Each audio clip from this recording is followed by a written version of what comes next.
I'm gonna put this out there. I'm not a hater, but when people claim that they've used a Blakemore tube, they've heard of it. But when they say they know how to put one in, I doubt that.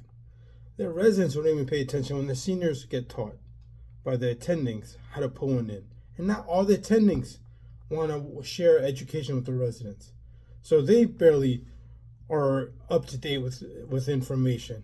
When residents, senior residents, and junior residents, and maybe interns know more about the Blakemore than current attendings at an academic center, that shows how dangerous it is at non-academic centers. Community centers where attendings have already graduated and have only heard of the Blakemore tube. Put it this way, when I was a resident and graduated in 2005, I had attendings of 15, 20 years plus already, and they had never put one in their career. They had heard of it, never one put it in.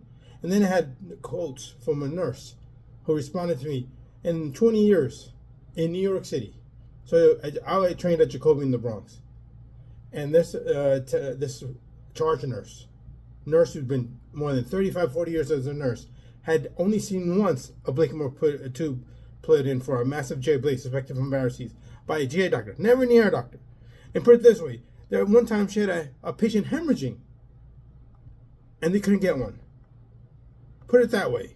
So when people act like they're all gangsters, they know how to do a Blakemore and how to put one in, they just watched an emrap